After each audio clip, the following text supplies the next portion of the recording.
Glória a Deus. Meus amados, abre comigo aí em Salmo 90. O time de mídia está pronto aí. Corta aqui para mim, corta para 18 aqui. Amém. Meus amados, eu vou continuar uma série de pregação. Deixa eu colocar máscara. Essa máscara incomoda, né? A gente acaba tirando. Meus irmãos, eu vou continuar aqui uma série de pregação que eu comecei no ano passado sobre esse livro, ok? Um Mês para Viver. Esse livro aqui foi escrito por um casal de pastores americanos e eles trabalhavam com pessoas em fase terminal, nos leitos de hospital, e pessoas que receberam notícias que tinham poucos dias de vida. E o que acontece? Eles perceberam que essas pessoas, quando elas recebiam essa triste notícia de alguma enfermidade muito grave, ou que realmente estava bem próximo da morte, essas pessoas, elas começavam a ter mudanças de hábito, começavam a mudar algumas coisas, porém, tinha pessoas que não tinham tempo para poder fazer a mudança. Ele viu que estava fazendo algo errado, falou, vou corrigir, e quando ele ia corrigir, não dava tempo, morria. Então esse casal de pastores falou assim, puxa, a gente não precisa esperar uma notícia ruim, uma notícia como essa, para que a gente possa mudar de vida. A gente já pode mudar agora. A gente já pode fazer mudanças agora. Amém? O versículo base que eu estou usando para essas pregações, meus amados, é esse salmo aqui, Salmo 90, versículo 12. Ensina-nos a contar os nossos dias, de tal maneira que alcançamos coração sábio. Vamos ler mais uma vez? Ensina-nos a contar os nossos dias, de tal maneira que alcancemos coração sábio. Amém, meus amados? Esse é o versículo base que a gente vai usar nas 4 pregações. Eu já fiz 2 pregações. Se a gente for pensar, meus amados, que esse livro aqui se trata de 30 dias para viver, nós estamos na metade do livro. Ou seja, só falta 15 dias para a gente morrer. Brincadeira, tá, meus amados? É brincadeira. Então nós estamos na metade do livro, mas não falta 15 dias para você morrer não, tá bom? A primeira pregação, meus amados, a primeira pregação que a gente fez, o tema da pregação era amar completamente, restaurando os relacionamentos. Esse casal de pastores, ele percebeu que quando as pessoas elas estavam enfermas, estavam doentes nos hospitais, e você já deve ter presenciado isso, uma pessoa ela está ali quase morrendo, não sabe se vai, não sabe se volta. O que mais que a pessoa ela pede para que aconteça naquele exato momento? Ela pede a presença de alguma pessoa. Ou uma pessoa que ela ama, que ela quer ver, ou uma pessoa que ela teve algum tipo de problema, alguma desavença, alguma coisa, ela fez mal para aquela pessoa, ou aquela pessoa fez mal para ela. Então, o tema da primeira pregação é amar completamente, restaurando os relacionamentos com as pessoas e com Deus. Coloca o próximo versículo para mim aqui, Matheus, por favor. Essas são as palavras do Senhor, o Senhor Jesus dizendo, e perdoa as nossas dívidas, assim como nós perdoamos os nossos devedores. Oração do Pai Nosso, oração modelo. Perdoa as nossas dívidas, assim como nós perdoamos os nossos devedores. Meus amados, toda vez que uma pessoa está doente, no hospital, ela nunca pede para trazer para ela coisas materiais. Por exemplo, você já viu alguém doente pegar e falar assim para mim, puxa, traz para mim meu extrato bancário? A pessoa está quase morrendo, ela fala, eu quero dar uma última olhada no saldo da minha conta. Não faz. Ou a pessoa fala assim, ó, tira para mim a foto do meu carro bonito, minha moto, traz para mim que eu quero dar mais uma olhada. Ou ela fala, traz para mim todos os meus diplomas, fiz graduação, pós-graduação, mestrado, falo inglês, falo espanhol, fiz um monte de projeto, traz para mim todos os meus diplomas, coloca tudo aqui ó, na parede do quarto. Alguém faz isso? Não faz. O que verdadeiramente importa na vida, meus amados, é relacionamento. Você vai pedir a presença da pessoa que você ama, daquela pessoa que caminhou contigo, daquela pessoa que você fez mal, ou aquela pessoa que te fez o mal, para que você possa se retratar com aquela pessoa. Mas nem sempre dá tempo. Olha só uma coisa interessante que aconteceu, isso realmente é verdade. Existia uma família, né, o pai, a mãe e alguns filhos, e esse pai, ele resolveu sair do casamento. Ele conheceu uma outra pessoa, uma outra mulher, e ele resolveu terminar o casamento dele. Saiu do casamento e foi morar com essa outra mulher. Só que conforme o tempo foi passando, os filhos dele foi crescendo com a mãe verdadeira, e um dos filhos dele ficou tão revoltado com o pai, mas tão revoltado que ele pegou uma mágoa muito grande do pai. Porque a mãe solteira, criando aqueles filhos, trabalhando fora, ela sofreu muito. E aquele menino via a dificuldade que a mãe dele passava. E falou, tudo isso é culpa do meu pai. E meu pai agora está com uma outra mulher. O tempo passou, esse rapaz ficou doente, o pai ficou doente. A segunda esposa abandonou ele. E sabe quem cuidou dele? A primeira esposa. E o filho, que já era adulto, não se conformava de jeito nenhum. Não se conformava, falando, não perdoa meu pai, não perdoa meu pai, não perdoa meu pai. Ele foi agravando a doença, agravando a doença, agravando a doença, foi para o hospital. Na beira da morte, vai, não vai, vai, não vai. O pai dele ficava implorando, mandando recado para que ele pudesse vir, para se retratar. O pai dele se arrependeu, queria pedir perdão, já tinha pedido perdão para Deus, queria pedir perdão para ele. E o rapaz dizia, não vou, não vou, não vou. E o pessoal insistia, ele não vou, não vou, não vou, não vou, não vou. O Senhor morreu. E o rapaz não conseguiu se retratar com ele. Então, muitas vezes, amados, não dá tempo. Não dá tempo da gente fazer esse tipo de coisa. E aí, restaurando o relacionamento com as pessoas e com Deus também. Quando uma pessoa está no leito de morte, já quase para ir, ela quer a presença de um líder espiritual. Um pastor, um padre, um rabino, seja lá qual que for a religião dela.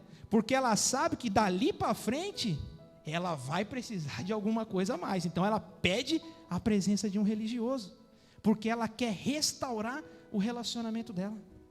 Então a primeira pregação que eu falei aqui, é isso aí. Restaurando os relacionamentos com as pessoas e com Deus.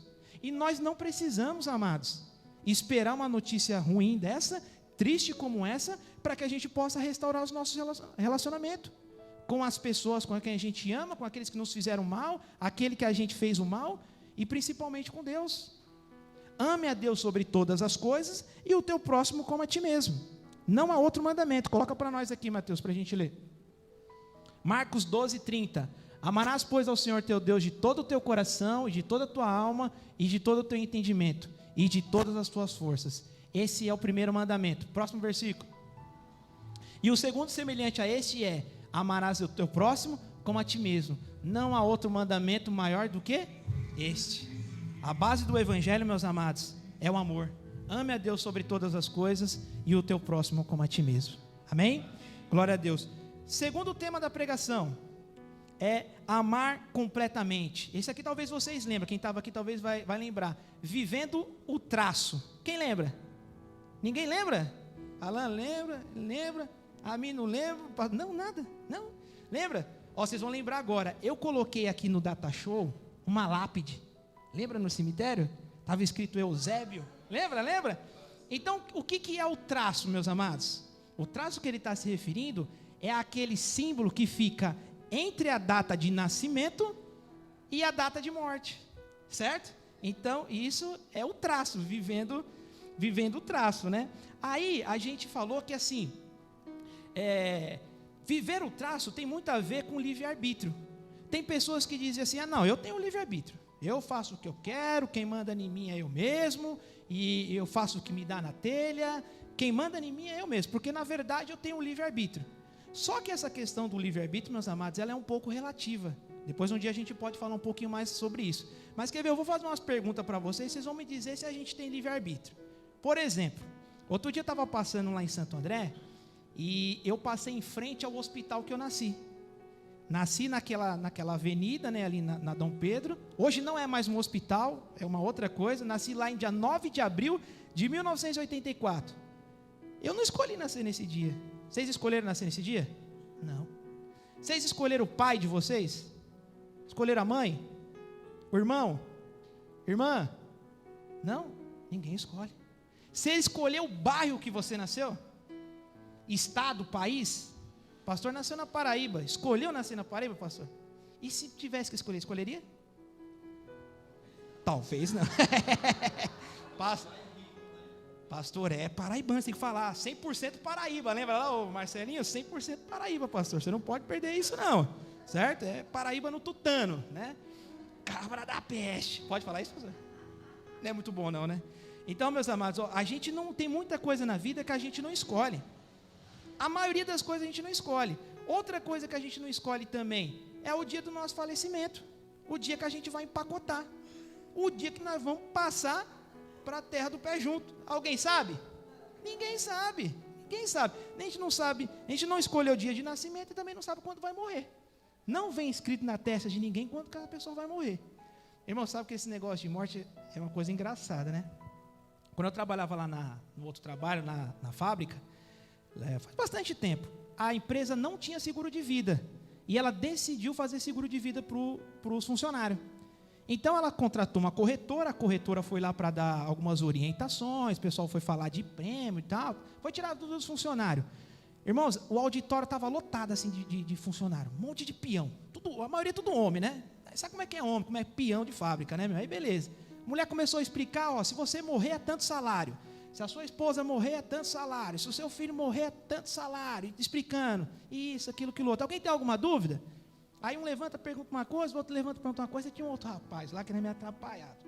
Aí ele pegou e falou assim, e suicídio dá direito a quantos salários? Ô, meu irmão, quem é que vai se suicidar? O povo começou tudo a gritar e tirar sarro dele, porque só tem um jeito de você saber a sua data de morte, só se você se suicidar, né? Bate na madeira aí, no nome de Jesus, né, irmão? Então só tem esse jeito de você saber. Então a gente nunca sabe, meus amados, quando é que a gente vai morrer. Então essa segunda pregação, ela vai falar sobre isso, ok? Sobre a questão do livre-arbítrio. O pastor Augusto Nicodemos, reverendo Augusto Nicodemos, você ainda está bem? Está tudo bem? Dá para segurar um pouquinho? Já já nós vamos acabar, tá bom? Você não vai nem sentir. O reverendo Augusto Nicodemos, meus amados, ele fala que o homem é uma mula. Ou ele é montado por Jesus Cristo, ou ele é montado pelo inimigo. Não tem outro termo. Ele é uma mula, ou ele é montado por Cristo Jesus, ou ele é montado pelo inimigo. Corta para nós aqui, Mateus. Aí olha só, a pessoa ela fala assim, não, a pessoa que está no mundo, fala assim, não, eu não sou nem montado por Jesus Cristo, e não sou nem montado pelo inimigo. Eu estou no meio termo. Eu sou nem uma coisa nem outra. Vocês já ouviram a história do muro? Então o rapaz estava andando em cima do muro, andando aqui, tal. De um lado estava o inferno, Satanás e os seus demônios, do outro lado era o céu, todos os anjos estavam ali. O rapaz andando no muro, e aí os que estavam do lado do céu estavam desesperados. Pula para cá, vem, vem, vem. E o rapaz andando em cima do muro, ele olhou para o lado do inferno, os demôniozinhos, tudo assim, disfarçando, assoviando. Ele falou, meu, um lá está pedindo para me pular, esse outro aqui, será que não quer nada comigo, né? Aí ele perguntou para os demôniozinhos lá, falou, meu, vocês não querem que eu vou para esse lado? Ele falou assim, não precisa não, é porque o muro já é nosso. Está no meio, irmão, é do lado de lá, velho. Ou você está de um lado, está do outro, está no meio, é do inimigo. Olha só o que a palavra de Deus fala sobre essa questão do meio termo. Conheça as tuas obras, que nem és frio nem quente. Quem deras foras frio ou quente. Próximo. Assim porque és morno, é meio termo, está em cima do muro, e não és frio nem quente, vomitar-te-ei da minha boca. Apocalipse 3, essas palavras do Senhor. Meio termo não existe, meus amados. Você é montado por um ou você é montado por outro. Coloca para nós, Mateus, próximo versículo. Esse aqui também é muito legal, Efésios. E vos vivificou, estando vós mortos em ofensas e pecados. Próximo. Em que noutro tempo andaste segundo o curso deste mundo, segundo o príncipe da potestade do ar, do espírito, que agora opera nos filhos da desobediência. Então, se você não anda por Cristo, você anda por aqui, ó, certo? Entre os quais todos nós também antes andávamos, nos desejos da nossa carne, fazendo a vontade da carne e dos pensamentos, e éramos por natureza filhos da ira, como outros também. Se você não anda com Cristo, você anda segundo a inclinação da carne. E o apóstolo Paulo vai dizer que você anda segundo o curso desse mundo, sobre a vontade do príncipe dos ares, dos dominadores dos ares, que é o inimigo, que é Satanás. Então a segunda pregação, meus amados, é sobre isso. É sobre como que a gente vive o nosso traço. A gente não consegue saber o dia que a gente vai nascer. E a gente também não sabe o dia que a gente vai morrer. Porém, o traço, que é a data entre o nascimento e a morte, a gente tem como saber. A gente tem como cuidar e temos como fazer direitinho. E como é que a gente faz? Próximo versículo. Lâmpada para os meus pés é a tua palavra e luz para o meu caminho.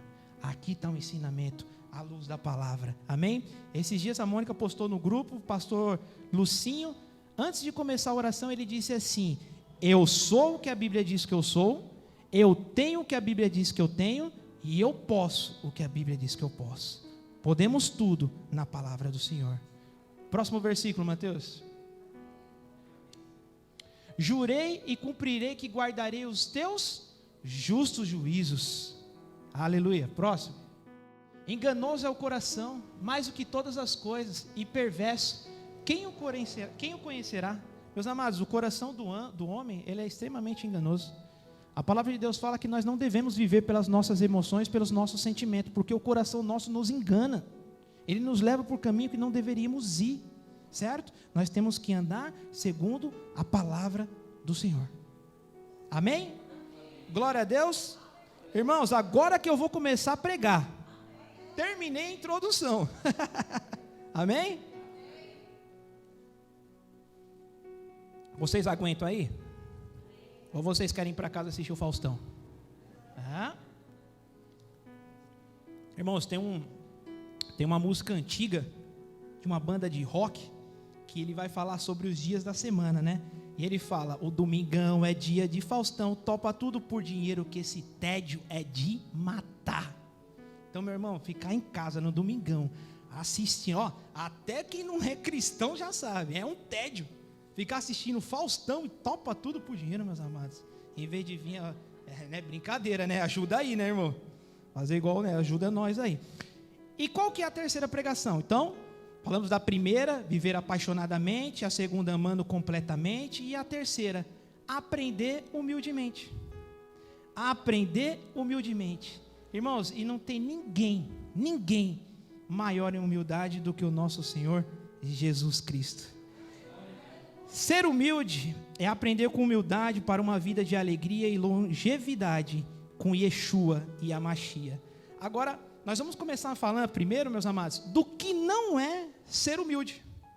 Porque a gente escuta um monte de coisa aí na rua, né? Da questão de humildade, de ser humilde. Então nós vamos falar um pouquinho sobre isso. O que é não ser humilde? Primeiro, não é ser humilde, é ser bobo das pessoas. O populacho bocó. Ser bobo das pessoas, isso não é ser humilde. As pessoas te enganam, faz tudo que quer com você. Aí a pessoa fala: nossa, coitadinho, é porque ele é humilde. Não, ele não é humilde, ele está sendo bobo das pessoas, entendeu?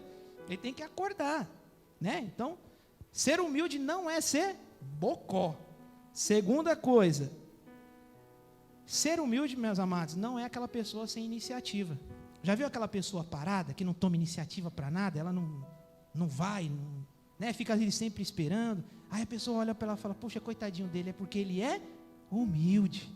Mas na verdade ele não é humilde, não tem nada a ver com humildade isso. Ele é uma pessoa sem iniciativa, ele é uma pessoa sem coragem, não tem nada a ver com humilde. Agora esse daqui é de praxe. Toda pessoa sem recurso financeiro as pessoas chamam de humilde. Ah, coitadinho dele, é pobre, ele é humilde.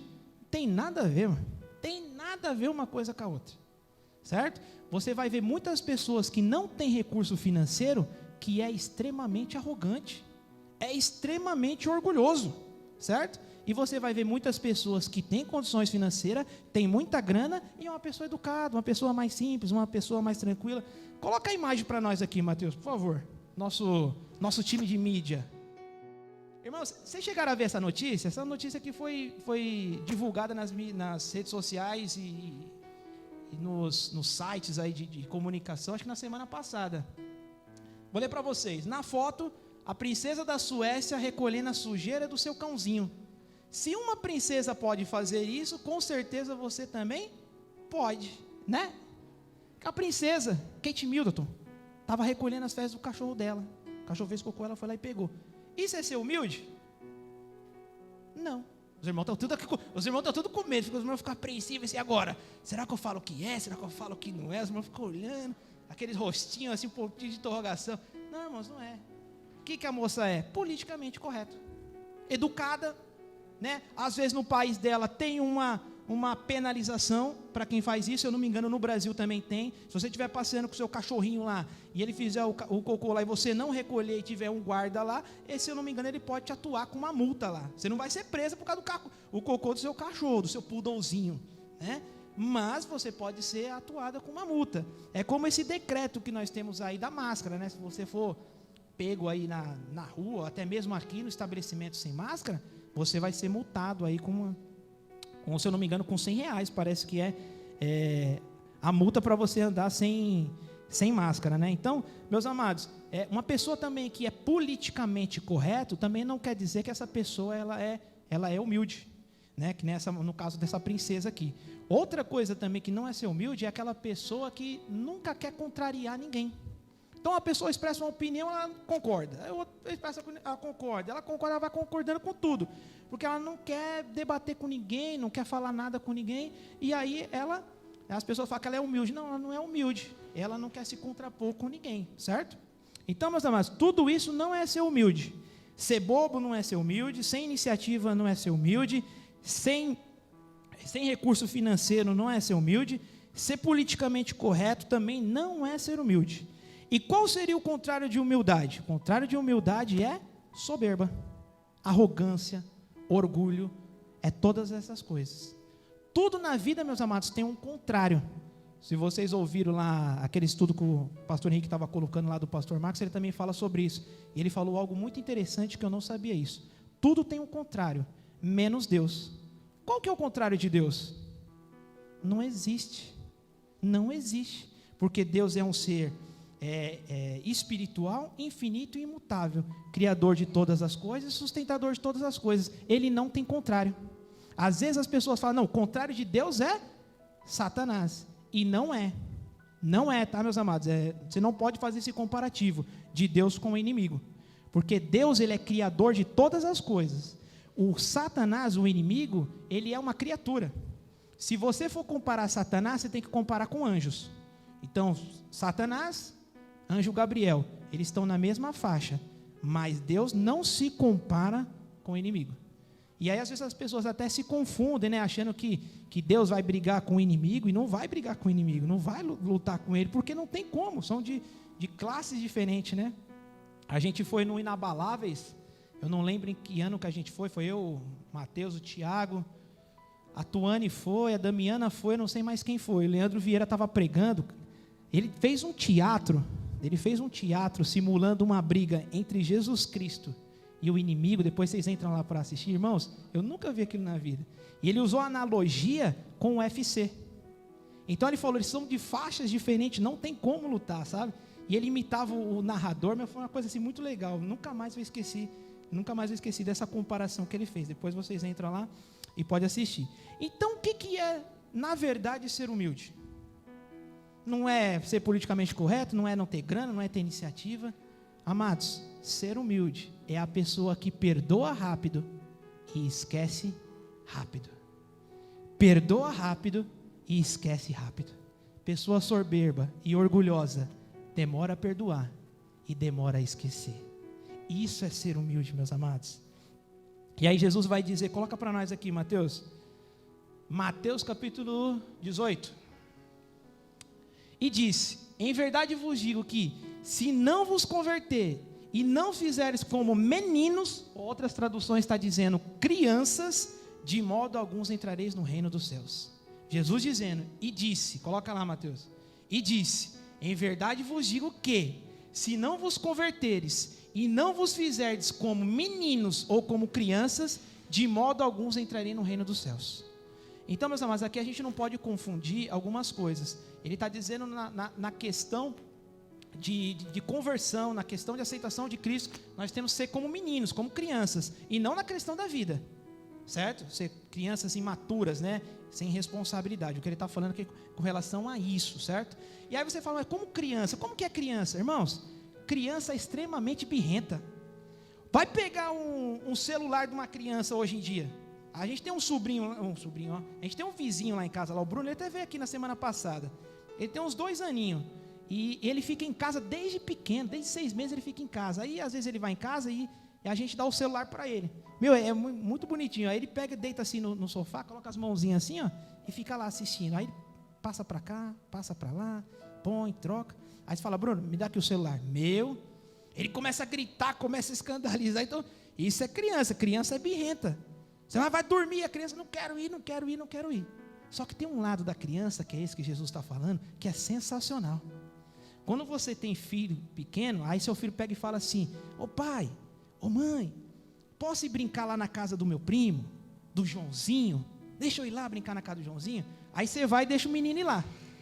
Quando chega lá, o seu filho e o Joãozinho começa a discutir, eles brigam, e o Joãozinho vai, e dá uma chapuletada no seu filho. Faz um machucado nele bem grande. Aí o seu filho volta para casa chorando. Mãe, o Joãozinho, o que o Joãozinho fez, não sei o quê. A sua mãe fala, é aquela cunhada minha maldita, e não sei o quê, e não vai mais lá, menina. Você nunca mais vai pisar os pés lá. Não vai mais lá não, você não é bobo de ninguém para ficar apanhando de ninguém. Não é assim que as mães falam? Aí, beleza, o Joãozinho fica lá. Quando é no outro dia, o Joãozinho chega para a mãe e fala assim, mãe, deixa eu ir lá na casa do meu primo. Mas menino, você não viu o que ele fez com você? Aí arrancou metade da sua cabeça. E você está querendo ir lá? Aí ele pega e fala, não, mas sabe o que é? É que ele é meu amigo. Ele não fez por mal. Irmão, perdoa rápido e esquece rápido. E se fosse com um adulto? Não perdoaria nem esquecia nunca. Muito pelo contrário, talvez queria ir lá para fazer o quê? Para revidar. E para revidar. Mas Jesus Cristo está dizendo sobre isso, humildade, perdoar rápido e esquecer rápido. Sermão da montanha, Mateus, coloca para nós aqui. Irmão, vocês vão ficar bom de Bíblia, hein? E Jesus vendo a multidão, subiu ao monte e assentando-se, aproximando-se dele, os seus discípulos, e abrindo a sua boca, os ensinava dizendo, bem-aventurado os pobres de espírito. Em outras versões, meus amados, está dizendo aqui os humildes, tá? Essa versão está dizendo pobres de espírito, mas é os humildes, porque deles é o reino dos céus. No desdobramento dessa palavra, meus amados, em Mateus capítulo 5, que é o sermão da montanha, Jesus Cristo ele vai falar sobre um monte de outros assuntos, certo? Deixa eu abrir aqui para a gente dar uma olhada. Ele vai falar sobre ser humilde, os que choram, os mansos, os que têm fome, os misericordiosos, limpos de coração, pacificadores, os que sofrem, os que são perseguidos por ele, o que disserem mal contra as pessoas por amor a ele. Ele vai dizer todos esses assuntos, só que ele começa por um assunto principal, que é a humildade. Antes de tudo, você tem que ser humilde. Bem-aventurado os humildes. Bem-aventurado os humildes. E agora, meus amados, eu quero mostrar para vocês aqui, eu já estou quase terminando. Vai dar certo, o tempo vai dar certinho. Um dos versículos que eu mais gosto na Bíblia. Coloca aqui para nós, Mateus.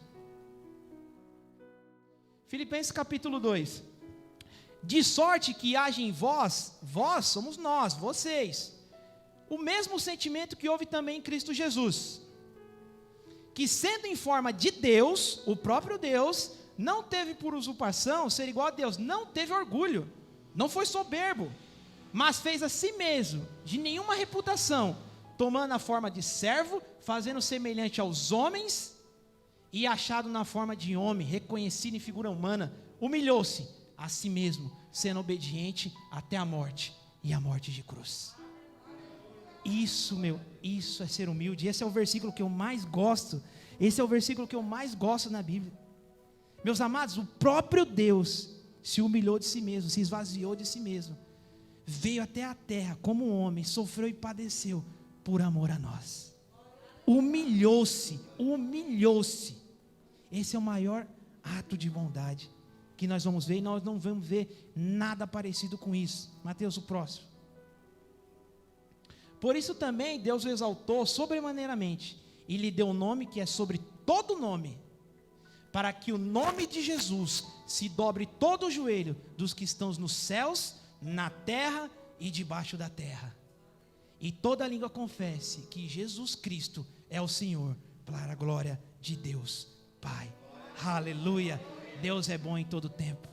Deus é bom em todo tempo. Mateus, o próximo eu já quero concluir, meus amados. Aleluia. Glória a Deus. E dizia Jesus: Pai, perdoa-lhes, porque não sabem o que fazem. E repartindo as suas vestes, lançaram sorte. Então, meus amados, Jesus Cristo perdoou rápido e esqueceu rápido.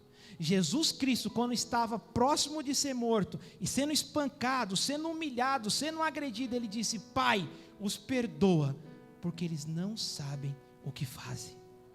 Os perdoa, porque eles não sabem o que fazem. Perdoa rápido e esquece rápido. Aprender humildemente, meus amados, nós temos que viver dessa maneira. Aprendendo humildemente, perdoando rápido e esquecendo rápido. Aleluia. Vou ler aqui do meu. Porque apenas alguém morrerá por um justo, pois poderá ser que pelo bom alguém ouse morrer. O que acontece aqui, meus amados? Só para vocês entenderem. O apóstolo Paulo está dizendo que esse humilhou-se de Cristo, essa morte de Cristo Jesus, ela é diferente de todas. Porque pode ser que alguém bom ouse morrer por um justo, mas Cristo não morreu por um justo, ele morreu por um injusto. Esses dias eu vi na televisão, olha só, para você entender esse versículo. Esses dias eu vi na televisão, a moça tinha um mercadinho, era uma senhora, tinha um mercadinho, tinha uma venda, e ela fazia venda de muitas coisas. Entrou um assaltante para roubar lá, e ela estava no caixa, e o assaltante: vai, passa o dinheiro, passa o dinheiro, passa o dinheiro, passa o dinheiro, eu vou atirar, eu vou atirar, eu vou atirar. O filho dela, vendo toda aquela bagunça, todo aquele transtorno, foi e pulou na frente. Quando ele pulou na frente, o assaltante, puf, atirou, pegou nele, ele caiu, morreu. Ele deu a vida pela mãe dele, ele deu a vida porque ele amava a mãe dele, ele considerava a mãe dele uma justa. É isso que o apóstolo Paulo está dizendo, que pode ser que por um bom, por um justo, alguém ouse morrer. Mas e se fosse ao contrário? Vamos supor que terminasse aquele assalto, os assaltantes saíssem e começasse uma troca de tiro entre assaltante e polícia. O menino se jogaria na frente da bala pelo assaltante? Não se jogaria. Mas Cristo se jogou. Cristo é esse que se joga na frente da bala por conta das pessoas que não são justas. E o apóstolo Paulo vai dizer, próximo versículo: mas Deus prova o seu amor para conosco em que Cristo morreu por nós, sendo nós ainda pecadores. Cristo morreu por nós, naquela época em que nós não éramos nem um pouquinho justos, mas totalmente pecadores. Totalmente pecadores. Essa é a morte sacrificial de Cristo Jesus. Esse é o nosso Deus. O nosso Deus não é gente, meus amados. O nosso Deus é tremendo e poderoso. Então saiba, meus amados, que a sua vida, ela tem muito valor. Quanto custou? A vida do próprio Deus. A sua vida tem valor, porque custou a vida do próprio Deus. É pela graça, mas não foi de graça. Teve um alto preço pago, o sangue de Cristo derramado. E o que é melhor, meus amados, Cristo fez o que fez, sumo sacerdote. Ele é o próprio sacrifício, ele é o Cordeiro de Deus, ele é tudo ao mesmo tempo. Se ofereceu, foi morto, foi sepultado e ao terceiro dia ressuscitou, está vivo e um dia voltará para buscar a sua amada igreja. Mas nós estamos muito perto disso. Nós estamos muito perto disso. Eu já estou terminando, já vou encerrar. Nós estamos muito perto disso. Nós estamos estudando todas as parábolas de Cristo Jesus. Elas são em torno de 40 parábolas. E todas as parábolas vão falar do reino de Deus, vai falar da volta de Cristo, vai falar da noiva, vai falar do noivo. Meus amados, isso está se aproximando cada vez mais. Isso está se aproximando cada vez mais. E a palavra de Deus diz que ele virá como um ladrão, não para nós, mas para o ímpio. Porque para nós, ele virá como um noivo. Nós não iremos nos surpreender quando Cristo voltar. Nós não sabemos quando Ele vai voltar, mas nós sabemos que Ele vai voltar. E quando Ele chegar não vai ser surpresa para nós. Nós vamos dizer, estávamos te esperando. Aleluia. Agora vai ser para um ladrão, para aqueles que não estão em Cristo Jesus. Eles vão se surpreender. Eles vão ter um impacto. Mas para nós Ele virá como noivo e nós somos a sua noiva.